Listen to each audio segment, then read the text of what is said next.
Trump की धमकी हुई फुस, नहीं चली ट्रंप की मनमानी, ट्रंप को लगा तगड़ा झटका। न्यूयॉर्क में खेला हो गया। सारी दुनिया में पीस डील कराने वाले ट्रंप की अपने ही देश में कोई नहीं सुन रहा। बात बात पर टैरिफ की धमकी देने वाले ट्रंप की दादागिरी न्यूयॉर्क के मेयर चुनाव में नहीं चल पाई। तमाम धमकियों के बावजूद अमेरिकी राष्ट्रपति डोनाल्ड ट्रंप को उनके दूसरे कार्यकाल के 9 महीने के भीतर तगड़ा झटका लगा। न्यूयॉर्क के मेयर पद का चुनाव भारतीय मूल के जोहरान ममदानी ने जीत लिया है। ममदानी लगातार ट्रंप के निशाने पर रहे। अमेरिकी राष्ट्रपति डोनाल्ड ट्रंप ने ममदानी के खिलाफ एड़ी चोटी का जोर लगाया। ट्रंप ने कहा था कि अगर ममदानी चुनाव जीत जाते हैं तो वो न्यूयॉर्क सिटी को संघीय फंडिंग रोक देंगे। ट्रंप ने ममदानी को कम्युनिस्ट करार देते हुए न्यूयॉर्क को पैसा देना बेकार होगा ये तक कह दिया। सबसे बड़ी बात है कि आखिर डोनाल्ड ट्रंप ममदानी को मेयर बनने क्यों नहीं देना चाहते, तो उसके लिए आपको न्यूयॉर्क को जानना होगा। न्यूयॉर्क सिटी को अमेरिका का दिल कहा जाता है।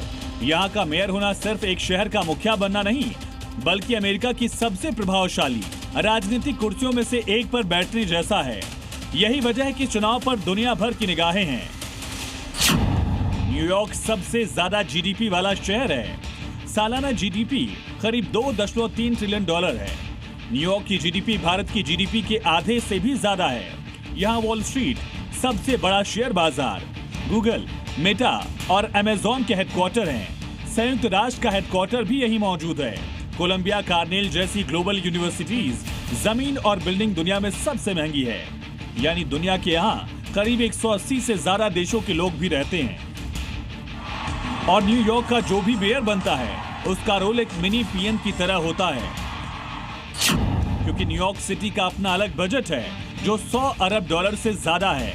यहाँ मेयर तय करते हैं कि टैक्स का पैसा कहाँ खर्च होगा, कौन सी नीतियाँ लागू होंगी और शहर किस दिशा में बढ़ेगा। न्यूयॉर्क सिटी को अमेरिका की आर्थिक राजधानी कहा जाता है, इसलिए मेयर के फैसले सिर्फ शहर नहीं बल्कि अंतर्राष्ट्रीय स्तर पर असर डालते हैं। ये सब कारण है कि ममदानी की मेयर चुनाव लड़ने पर डोनाल्ड ट्रंप बौखलाए थे।